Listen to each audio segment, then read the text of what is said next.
everyone, this is Carly from Carly's Creative Clay. At the top of the hour I'm going to show you how to make some pots out of your leftover polymer clay. See you then.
Hi guys, welcome. I'm Carly from Carly's Creative Clay.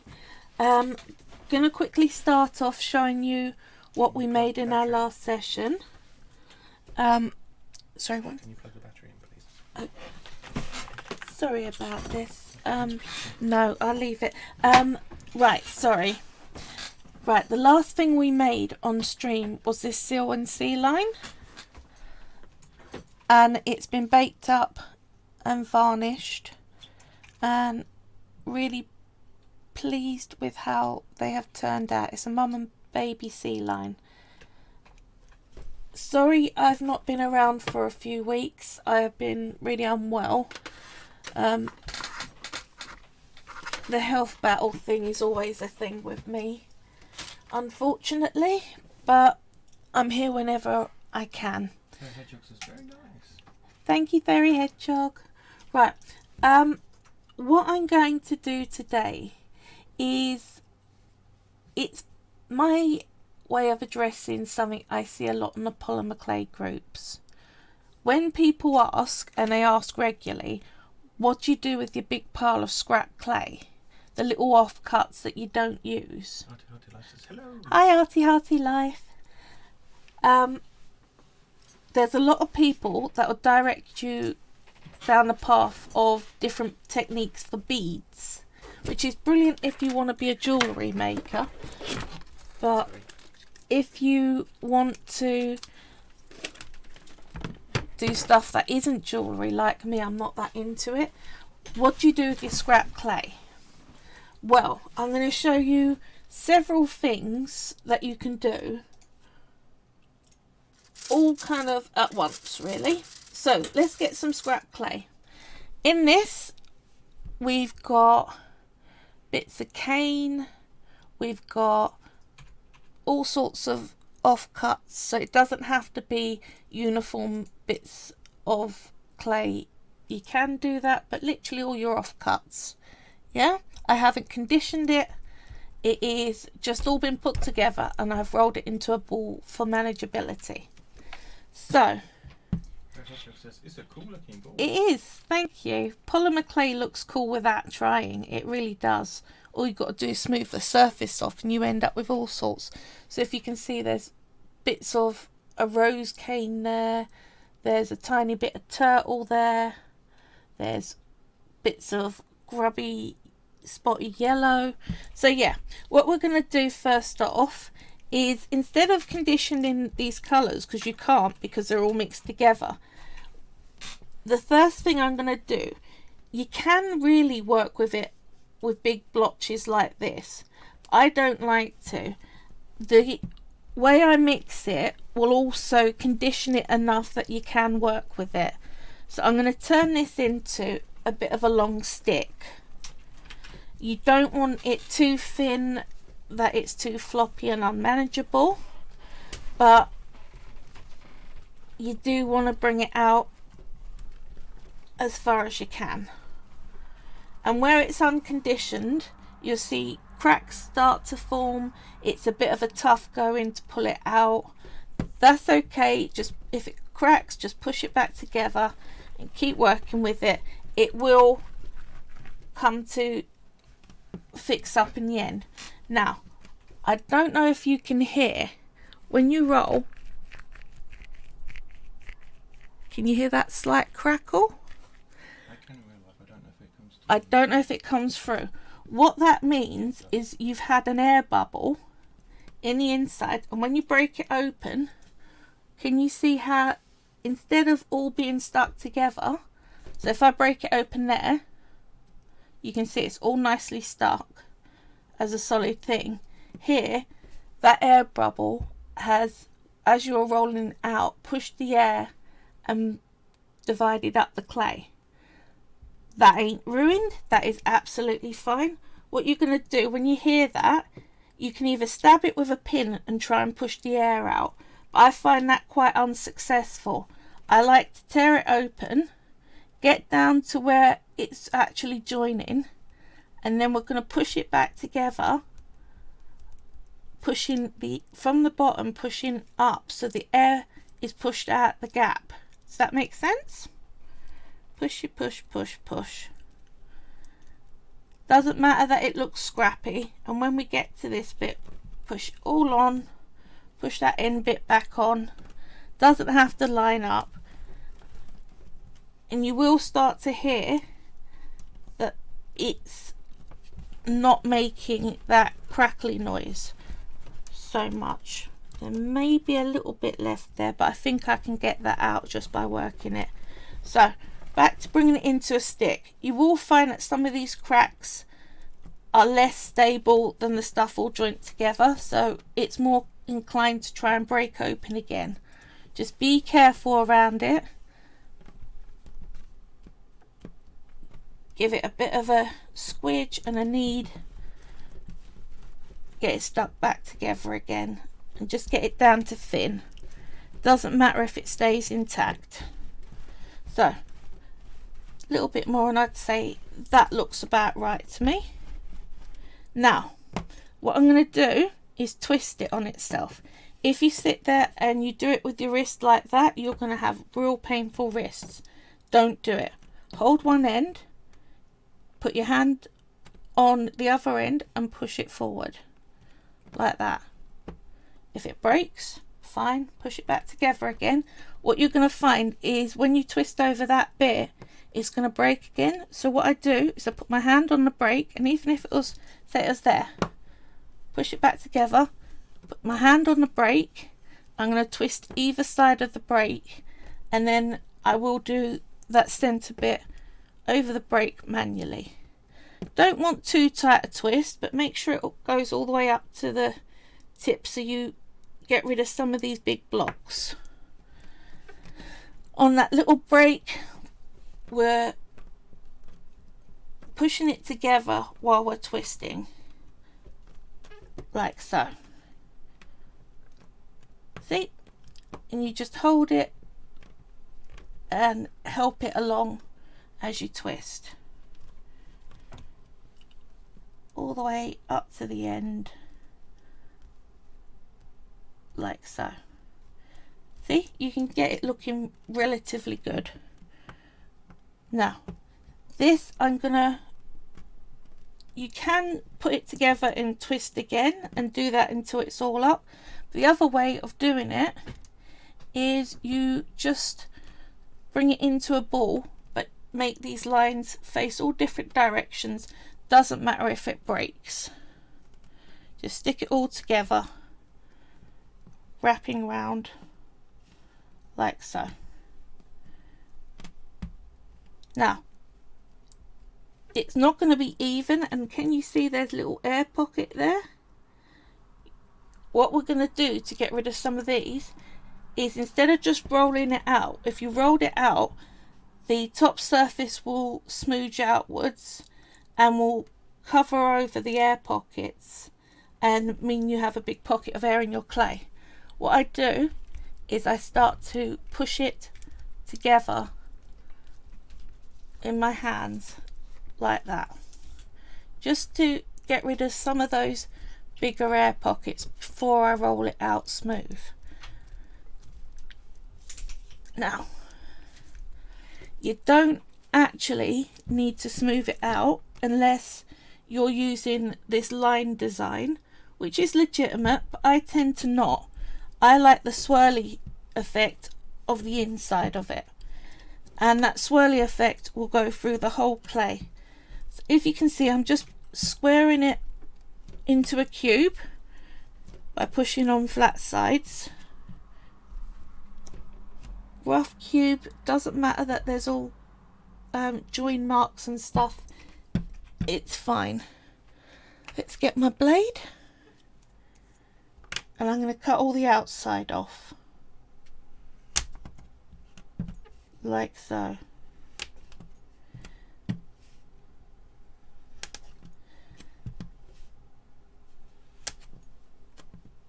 Then you get those bits you cut off, blade facing away from you. One side's got the lines on it, one side's got a swirly pattern. You're going to face the swirly pattern outwards and put them all back. Doesn't have to be perfectly aligned, just stick them on anywhere, so long as the swirly pattern is on the outside. Now, the good thing about having cane ends and distorted bits of cane mixed in with your bits and bobs of clay that you chucked in that's just a solid colour is, as well as that nice swirl, you do get some interesting pictured bits. So let's smooth this out so you can see it properly. But you've now got a whole ball of patterned clay that's really interesting. So things you can do with that. There's several stuff. So what we're going to do is I'm going to show you about bases and 2 different types of pots. But I'm also going to show you something else. If you've got offcuts that are pretty and that are solid enough that you can make this nice swirly pattern out of it, definitely do that. If you've ended up with a whole lot of muddy browny grey smudge, which is what happens when you blend the colours together too much, it's not that pretty and you don't want to use that even as a pattern block. So, but that again isn't throwawayable. I'll show you what we can do with that. So what I've got in place of that isn't some brown smudgy mixed clay, because I never ever get it, because I always use my offcuts for things like this. This is some ochre that I've conditioned up a little. I don't use ochre that much. Now, there's 2 different ways I want to show you what to do. First off, if you're making a statue base, this is what kind of thing you can end up with. What you'd do with that ball is greaseproof paper under it, put it on, push it flat, and then you're going to get your rolling pin, do 2 rolls down towards you, and you move it around very slightly. You're looking at the hours on a clock face. 2 rolls, turn, 2 rolls, turn. Keep doing that, you'll get a perfect circle. Then you can either push down the edges, you can leave them rounded, you can even pinch and square them off. But that's how you end up with a decent plaque base for your statues out of it. And I use it an awful lot. What I'm going to focus my clay that I've got here on is 2 different types of pot. Now, if you end up in this situation where the pattern clay that you're using, you haven't got enough of it, like in this, you can use the ugly clay as a filler. Now, you can make your whole sculpture and then take thin slices and then lay it over the top and smooth them in. There are 2 other ways I like to do it. I do it before sculpting. So this one I'm going to do as my pinch pot, and I want to just make that amount of clay a bit bigger. So I'm going to chop it in half like so. Then I'm going to just push with my thumb and start to pinch out a little indentation in the middle of that clay. So it's almost like a little bit of a cup shape. See? It's hard to see with the pattern, but when I turn, you can see that's level, that's the dip down. Yeah? You're going to do that on both sides. Now, what that means is when we put the clay in the middle, we're just helping it already start to go over and around the sides. You have to be careful with this method about trapping air. It's totally a thing. So I'm going to get a decent sized lump of clay, put it in there, and just start to bring that flat in that space. You can use a rolling pin. You do not want to take it all the way out to the outside edge. leave about a margin of at least 1/2 centimetre. Then we're going to get the other side, and what we're going to do is we're not just going to donk it straight on like a burger. You want to try and hook it into air gaps and then fold it around like so. Can you see how I'm tucking this top bit under that side bit rather than just joining them in? So let's, oops, that's the top side. So I'm pushing down into that gap and then pushing the bottom side up and over. Got a bit sticking out there, that's fine. Push it in with your finger, just wrap the clay around it. Now there's a big air gap there, so I'm just going to fold that under. Remember, we're not getting shape here, we're just filling it in so that the ugly clay isn't visible and the block that you've got to work with is a lot larger and you haven't got these huge air pockets. Once you're happy that it's all closed in, then we're gonna get rid of that join line. But suddenly my block of clay that I got to work with is a lot bigger.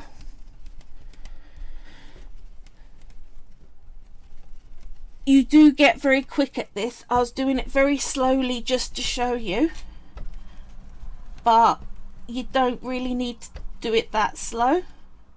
I get this one out the way because I'm going to use that to make a slab pot. Now, everyone gets taught at school how to make a pinch pot. I will go through it again, but I'm looking at doing something a little bit more classy than the one with kind of ugly finger marks all the way around. We're going to make a pinch pot that looks good, and I'm going to show you a few options with it on stuff you can do to stylize it a bit more. So let's just get that join line out, because it's easier to smooth it out on the board beforehand than it is to try and get rid of it once you made the pot. On a board, when you're rolling, it's smoothing out the join lines, but it's not smudging any of the design. Once you've made it and you've got to use a palette knife for your finger, where you're actually dragging across the surface, you will have more smudging.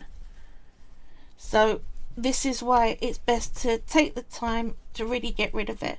Jane And Cameron says, yay. Hi Jane, thank you for joining me. So that's pretty much vanished. See? So let's start with this pinch pot. You can use your thumb and get a hole right in the middle. If your thumb ain't strong enough, which a lot of people's aren't, what I'd say you can do, get something round with a flat end. You can use the end of a tool. You don't really even need it to be flat, you just need to be able to get a dent in there. So you can come in like that, but I like to use this one. Now, you're not going all the way through to the bottom. You want to leave a good centimetre, and you can feel that by where your fingers are. I can feel that I'm doing that. Yeah? Now, you can pinch out, coming around like that, but what that does is strain that finger muscle. It really hurts to keep doing that and put the pressure to get that thinner. What I do, get my little rolling pin that I just stuck into it, and I start to roll the thing, roll the pot, but I'm putting pressure downwards on the side, and then moving it over and putting pressure downwards on the side. Keep going like that. The hole will get bigger. Doesn't matter if you've not got a bigger rolling pin, you can keep with the little one. It just needs to be strong enough to take the force. I know some of this is a I don't know what they call it, cane bending tool, I think. So they've got lots of different ones, they do a really thin one. If you tried it with the thinnest one, you'd just snap it. So it needs to be something strong enough to take pressure on it. Now, the added benefit of rolling it out like this is you don't end up with these uneven pinch lines. Yeah? So just keep rolling, and can you see it's already coming up to a nice pot? If you want your base to be wider, get in there with your fingers, and what I'm doing is I'm pulling apart and pushing down on the base just to start to widen it. You want to do very, very small pinches and pulls. Very, very small, little and often, rather than trying to do a big one. If you do a real big one, you're just going to tear it. And if you tear it, that's fine. You're going to have to push it back together and smooth out the joint. But I'm just going to keep going with pinching and pulling very gently. So already the standard pinch pot is looking at least a little neater than the ones you did at school. Oop, I found an air pocket. If you find an air pocket, you'll notice as it gets thin, your fingers just go oop like that. Stab it with a pin tool, push the air out. This one's actually cracked through it, which is fine. So all I'm doing along that crack line there is I'm going to pinch and push the clay over that crack like that to get rid of it. Now, if you've got a bit that's too thin, go for a thicker bit and push the clay along like this. You're pinching and pushing that lump along. You're not stretching because you want it to move. And now we've got that thick bit over here where I needed it to shore up where that crack was. So you can literally move your clay around how you want to. This is the joy of polymer clay. It's flexible, so you really can get some good work going. Now, basic pinch pot. We've got a pretty ugly bottom there. It just sort of rounds off slightly. What you can do is you can come along and start to shape the bottom. You can even turn it over. You're not putting pressure down, that will absolutely collapse your pot. I'm pinching the corners just to square that off a little more, like so. It will misshape your pot a bit. We can come back and rework on that. I'm just defining that bottom. You can also come in with something narrow. Let's find my narrow one. There we go. That's the tiny little narrow ones, but this is a square one. And make a little lip around the bottom. I'm being very careful because Perspex snaps proper easy. But just coming in, doing a little lip on this. I'll hold it up. I'm using my glass chopping board as a guideline, so it's the same height all the way around. So can you see I'm just starting to make a little lip there, and what I'm going to do, I want that lip to be thin. That's too thin a ball tool. Where's my thicker one? Gonna need that one later. That's what happens when you have pots of tools, is finding the right size tool. See, if I sense, there it is. If I sensible, I would have got it out before. Little ball tool. I'm just gonna start to highlight that lip around the bottom like so, 'cause I want the bowl to round and then go down. And again, this is all personal choice. You don't have to go for all this. Whoop. There we go. That's better. Now let's get the shape. Just pinching that in and pulling it, because I want that bottom far more defined than that. There we go. Almost there. So now the bowl comes out a bit more to the side. Now I've started that lip like so. I'm going to bring it out to make it more bulbous just above where I made that little lip mark.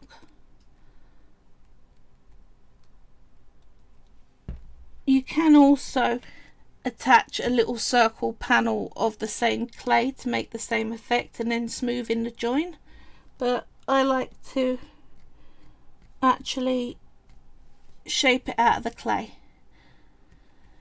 So that's me outside how I want it. Let's just line that up a little better. I will fiddle around with that just a little bit more probably after I get finished with all this, but I'm just going to work on this top edge. Now what I want to do with this top edge is I'm going to pinch so that it's really thin for about 1 centimetre, like so.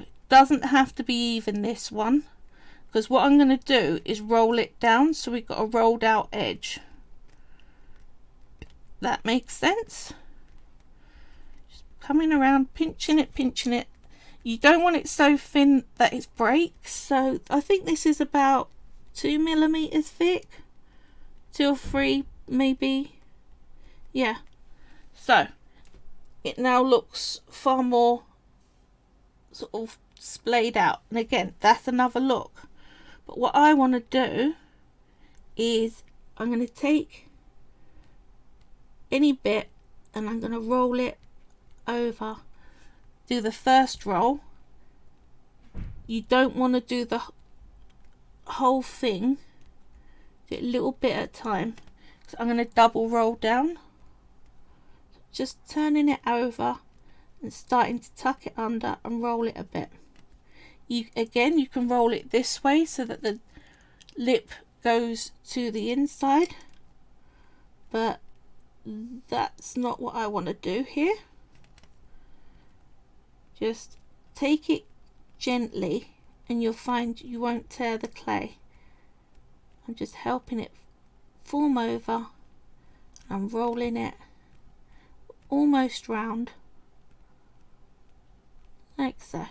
I do love the way that as you work this swirly clay you end up with patterns that you didn't even end up with in the first place.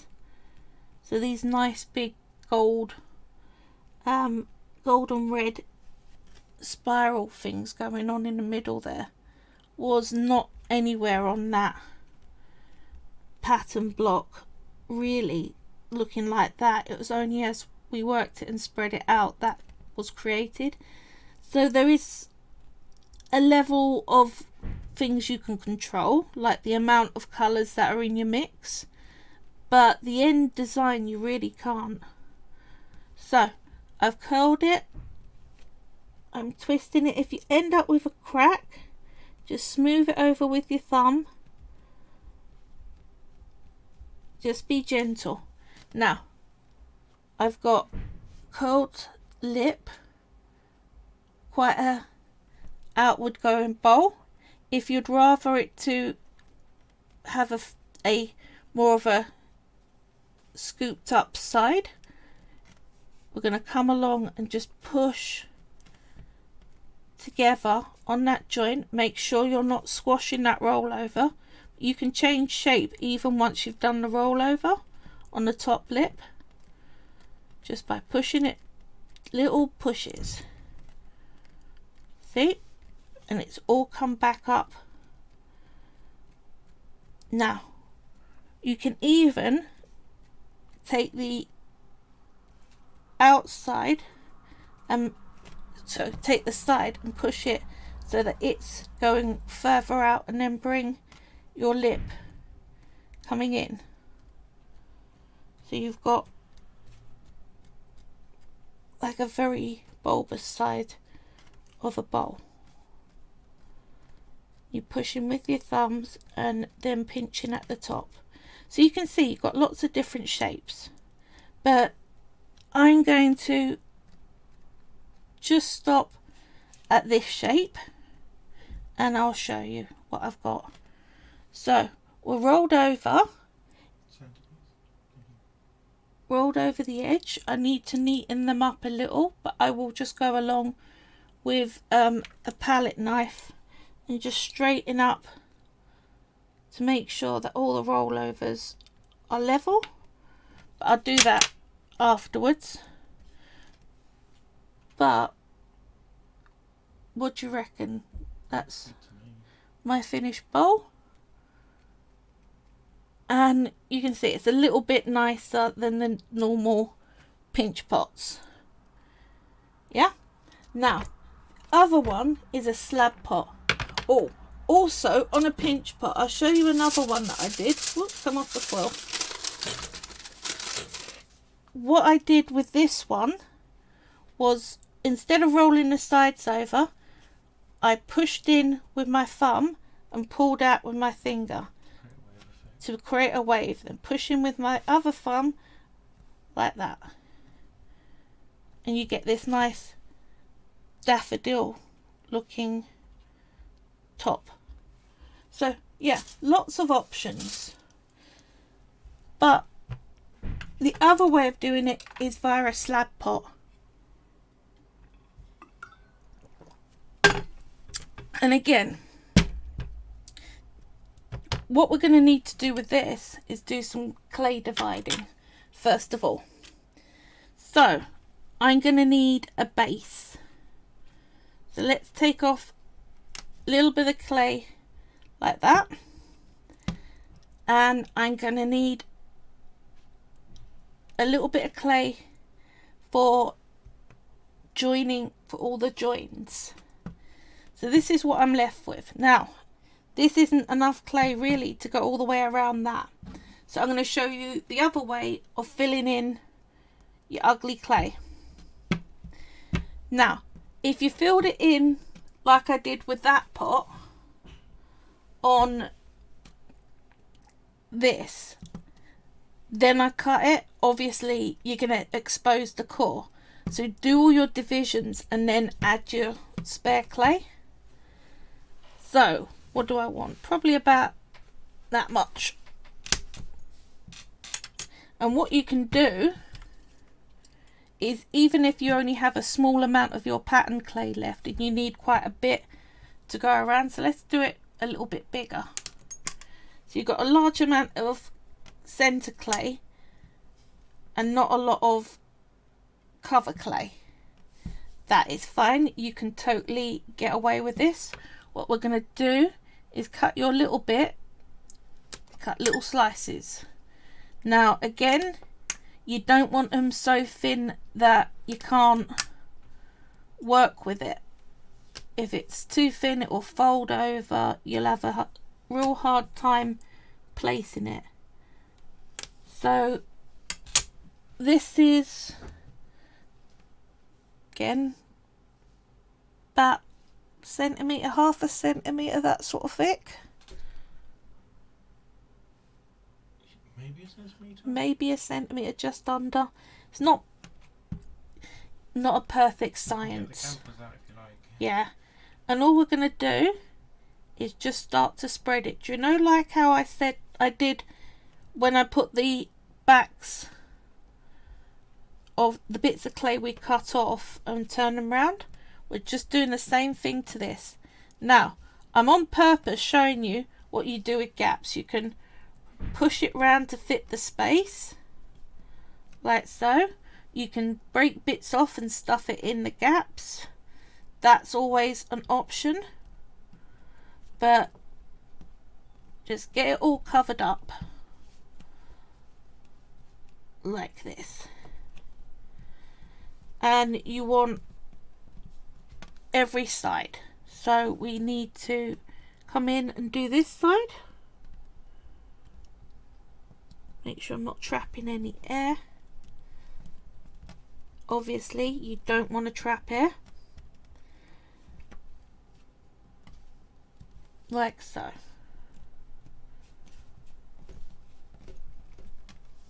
Now, you're cutting up and you're like, oh, well, I've actually got a bit extra.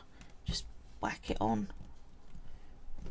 It's all going to join in together. Fine. So let's get this out of the way. So now this pattern bit of clay to work with, I've now got all that. So smooth it out. Get rid of all those join lines. And we've suddenly got a lot more clay. And I may do that for the base as well, just to give me a little bit more.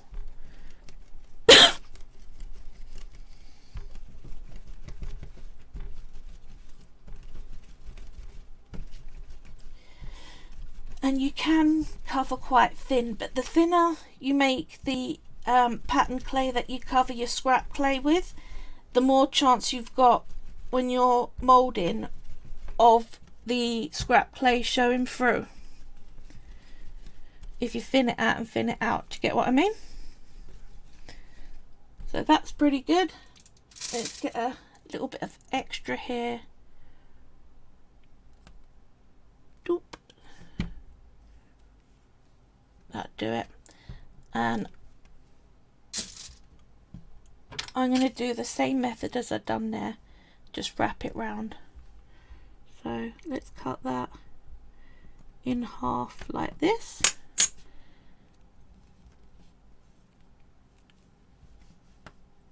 Get it, stick it in the middle. Make sure it's a shape that I can deal with. Pull it round. Cap it off. There we go. Right, so you've seen how you can use your scrap clay as filling clay. So let's show you how to make a slab pot. Just going to smooth this out. Now, you're going to need 2 bits of greaseproof paper. A small square that's a bit bigger than the pot that you want to make, and a longer piece to roll the sides out on. So here's my small square. Put that in the middle, and that same technique I told you with the base, that one roll and then turn,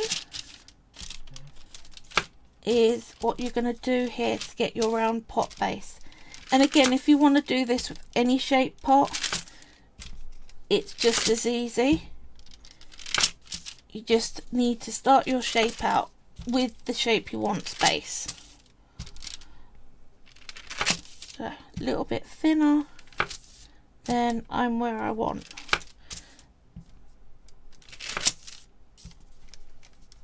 Be out a bit more. There we go. Right, I haven't gone too thin. Do you see? I've still got a fair bit of thickness. You can make really thin pots, but the thinner the pot, the more fragile it is. This is going to go, oh yeah, before I put it to one side, get a bit of string. I've got some exceptionally thin wire that I never use for anything. What we're going to do is measure the circumference. So stick it to the outside, bring it around your pot base like so. When you get back to your wire, why does that always happen to me? Wire's about 1 centimetre too short. You cut it for the length you want I will just make sure that my pot has an extra centimetre on it. But then that's going to help you measure your length. Don't have a long one in that thickness. Right, put this out to one side, and we're going to roll this into the sides.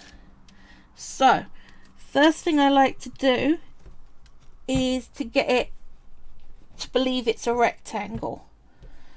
So I'm pushing on the sides to turn it into a more rectangular shape, like so.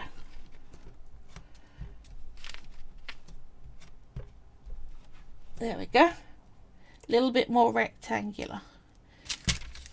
Onto my paper.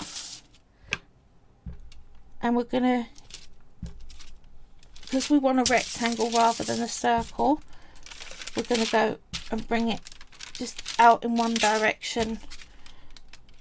I like to flip the paper around so that I'm not pushing, because pulling, I find you've got more control.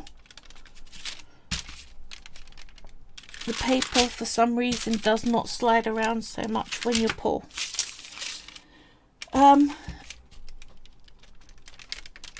Try to go as straight as possible. If you find cracks forming, you can take it off and use your finger just to switch over that.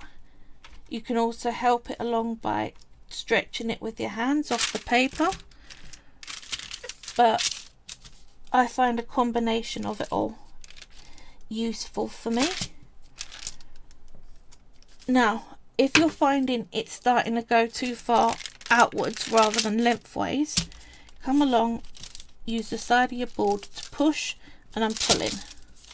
So pushing down and pulling out a little bit. And we're going to keep going. I'm going to sort that crack out. That's easy. That crack, I will sort it out once I've got to thickness, because I'm hoping that the act of rolling it out will make it vanish for me. That'd be nice. You can put it through a pasta machine, but I find the thickest notch of a pasta machine is still too thin for me, and you end up with kind of flimsy sides. I like my pots to be slightly thicker so they're more sturdy. And yeah, I make a lot of pots, me. I use them around the house a lot, so these will probably end up having the same thing. Now, let's get an idea of how much length we've got to go. Still a fair ways. Right, what I'm going to do to help it out, again, take it off its paper, and I'm going to help just pull along like this. It will help spread it far quicker than your rolling pin,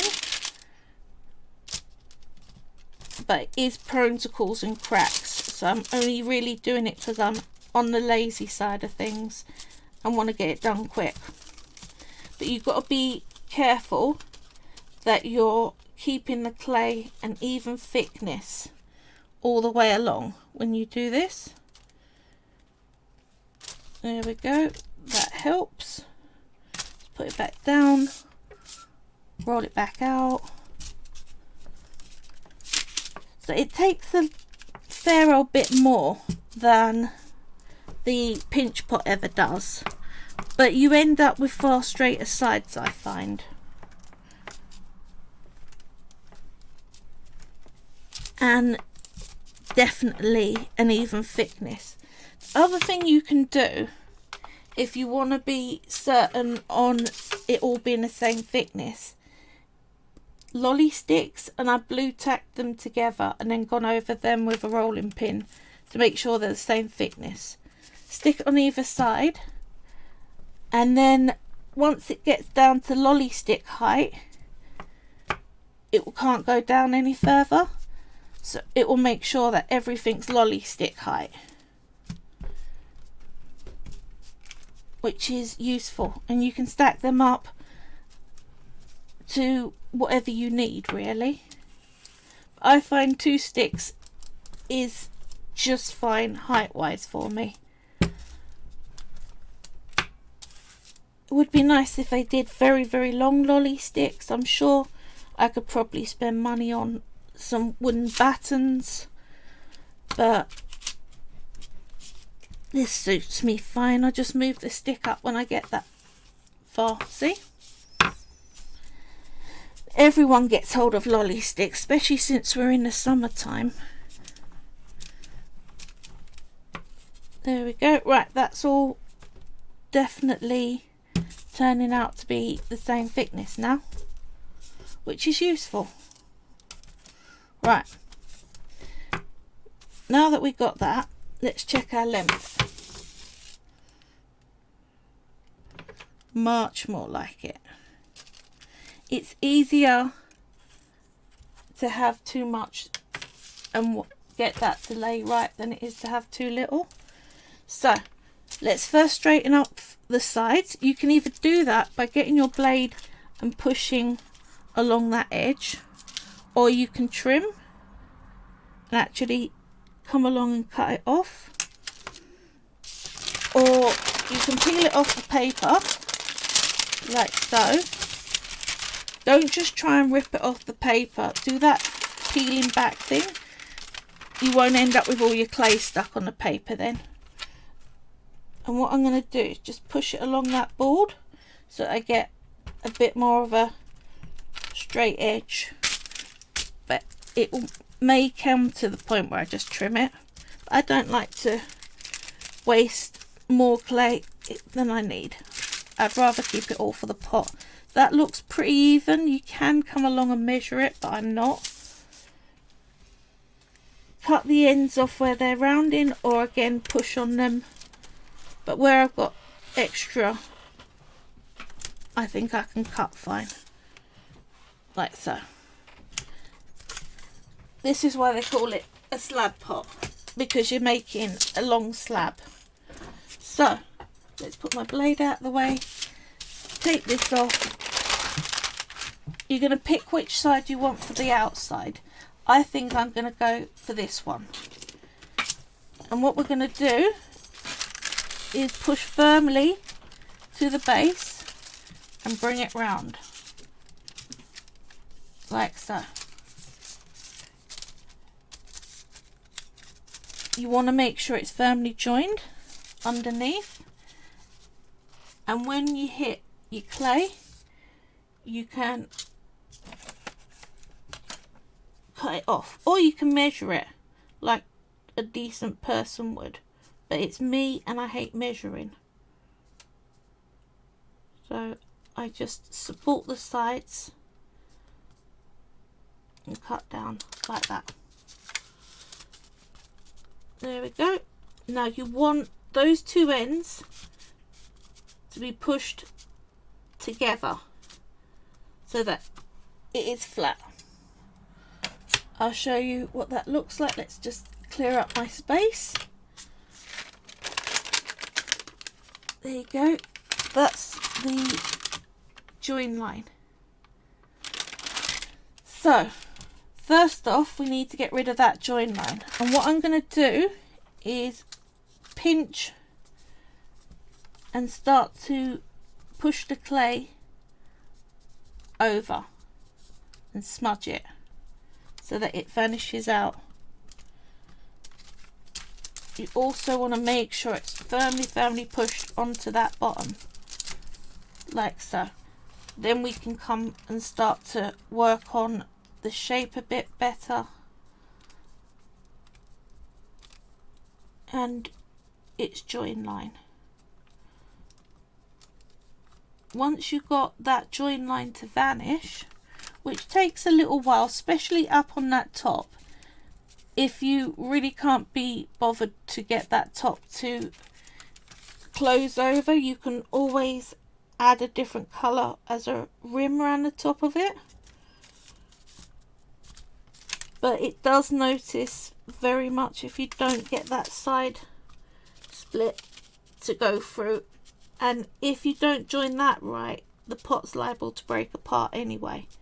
So take a bit of time, smooth it out, do that join right. Make sure you're not making it too thin though. Do you remember what I said about pushing back to add some more thickness? You want to make sure you're doing that. So once you've got your pot how you want, like so, it's very much easier to make the kind of chimney straight up pot with this design. I'm sure this is not straight along the top, which it isn't. What I'm going to do is actually come along, spin it a bit and level that off. Be careful you don't cut yourself. You don't want to do that. Just taking off a bit so that that side that's sticking up is more level. Like that. Blade away. Smooth any cracks out. And get it looking how you want.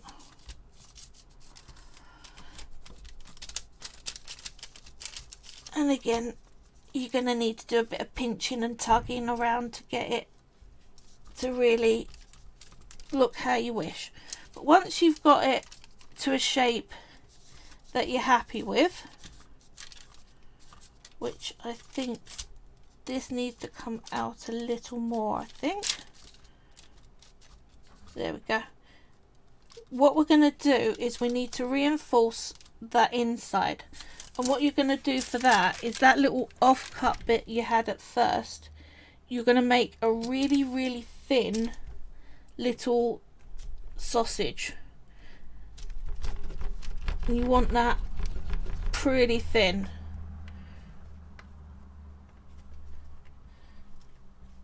And it needs to go the whole way around. So bring it out, bring it out, bring it out. Still too big. You would break off, wouldn't you? You can rejoin it. Just push it back on and then roll. This isn't, oh, dry mouth. It doesn't need to be perfect.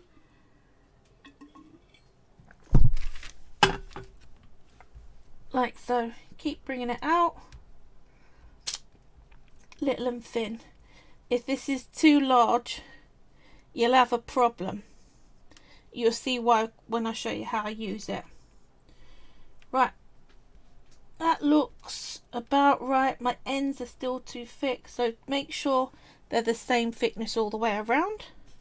Now, what you're going to do is get this into your pot, down the side, that little crack where the bottom is joint to the top, to the sides rather. You see, I'm just pushing it in to that gap along that edge. Yeah? All the way around. Like so. Keep going, keep going, keep going. They're almost there. You can use a ball tool if you want, but I find your fingers fine for getting it into the gap. Once it's met up with its other side, just get something sharp just to take it off. You don't want to double it up. Take out the excess. There we go. Right, I'll hold it up, show you what I've done. Can you see how along here, that ridge bit? Then you can either come in and do it with your finger or use a ball tool. Oh, where did I put? There we go. You want it slightly bigger than the gap you're wedging it into. But you're going to come along and smooth it and poke it so that it's right in. And what I'm going to do is support the side with my hand so I don't just dig it straight through. And like everything with clay, you're going to have to be a bit gentle and a bit careful. You just flatten it down and smooth out the sides so that it looks like one continuous piece rather than the join lines of each side of that stick. So what it's doing is it's just shoring up that little L, and it gives it so much more strength when you do this. It doesn't take long. But I'm just coming in where I am working a little on the quick side. It's a little more scruffy, but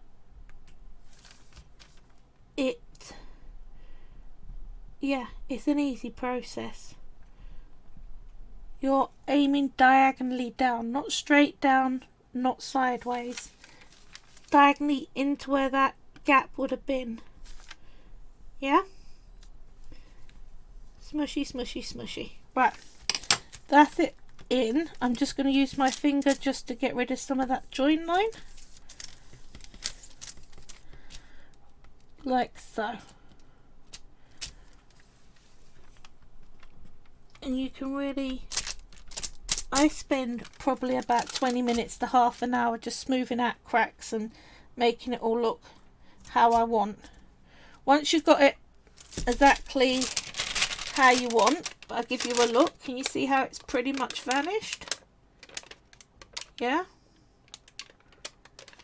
We're going to then carefully take this off and flip it up the other way. Now, you can either put a bead in that little gap. Can you see there's a gap along that bottom where it joined the base?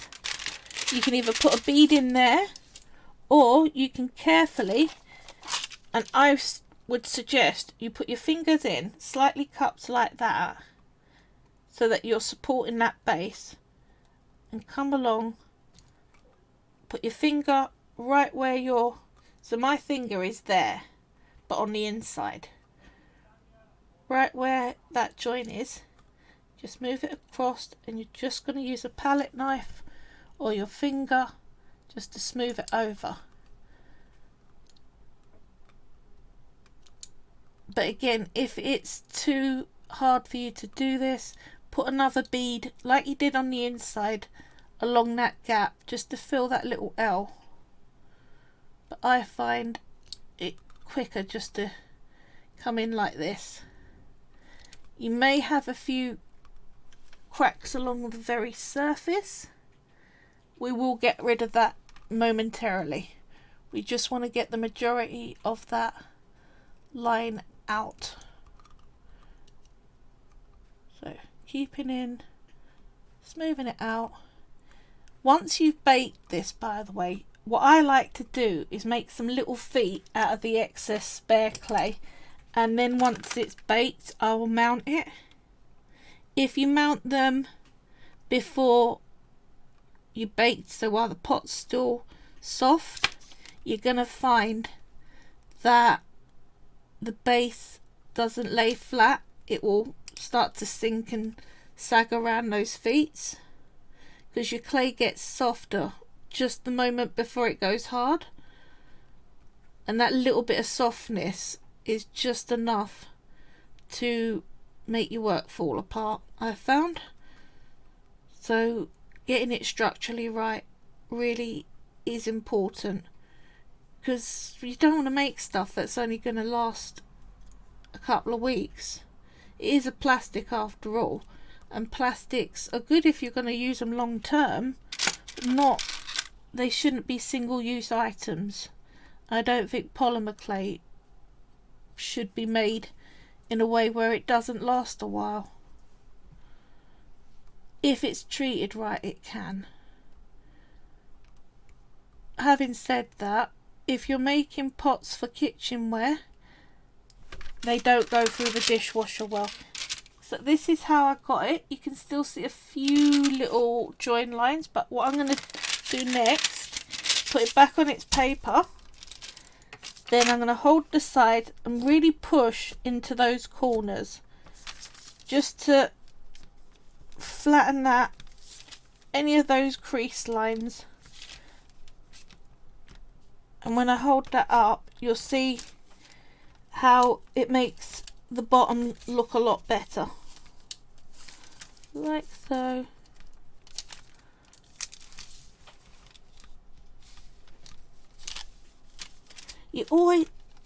it's easy to miss when you've done a full single rotation around things. So what I do is I look for a notable mark on the pattern. So on this there is a bright yellow line across there, so I've used the tip of that as my start. So when I come back round, I know I've done it. There we go. Now let's just get this so that it's all laying a bit evener. You do come around and fiddle with your pots an awful lot when you make them, but there we go. That's out to a right shape. So again, peel it back and can you see it's a lot smoother? So you've actually got a bottom that doesn't look terrible now.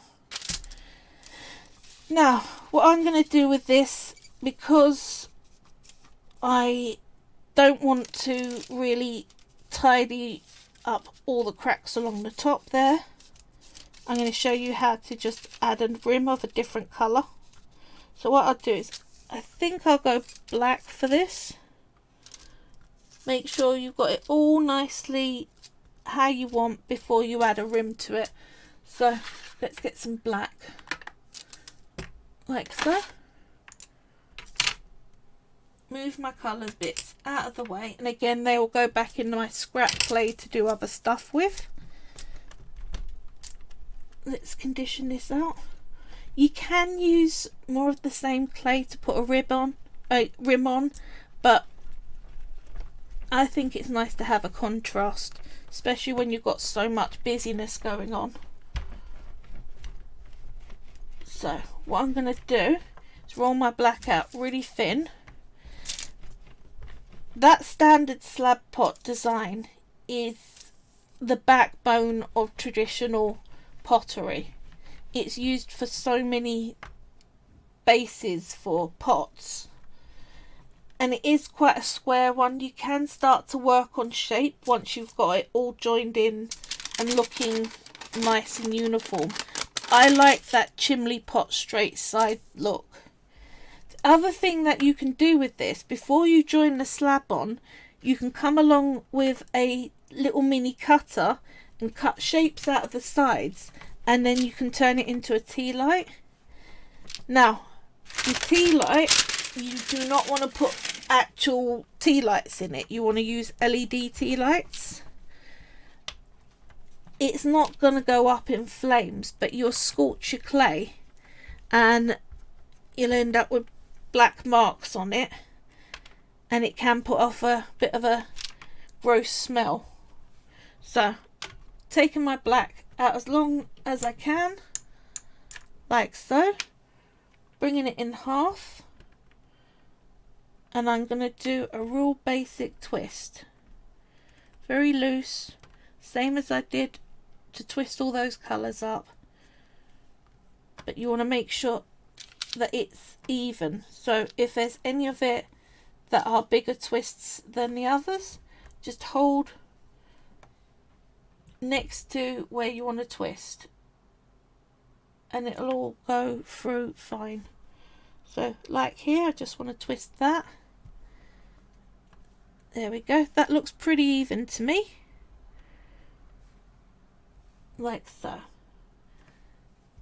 Now I like to take that end curving bit there off, 'cause it does look like it's not part of the rest of it. It looks like what it is, the fold over point.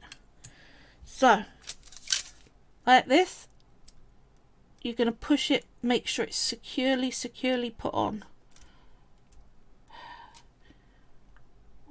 Don't untwist. There we go, that's better. And you're going to push it down. You're supporting the sides with your fingers when you push on the clay. Okay, so what you don't want to do is buckle your pot after all that,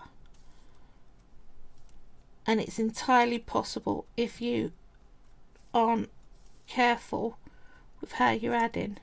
But in the same token, you've got to make sure that this is pushed on firmly enough that it won't just come off after baking. Because you can glue it back on, but I found that when you try and do that, you're going to end up with glue showing, which just isn't pretty. So if you can get it right at this stage, you're better off. There we go. To there. Oh, that worked good. Blade away from your arm. Nobody needs to go to A&E at the moment. It's not the sensible thing to do. Right. So, we now have twist around the top and a nice swirly pot. All out of your scrap clay. So, I hope you enjoyed all this, and that Nice edging. Thank you very much. I hope you do give these techniques a go. Love to see your work. If you make anything, share it, tag Carly Langridge on Facebook, or share it to my Carly's Creative Clay business page. I'm on all the different social medias. Like, follow, share, subscribe, all the good stuff. It really helps me build this page. Hope you have a good week, and I will be back with you next Wednesday. Okay, thanks very much. Bye.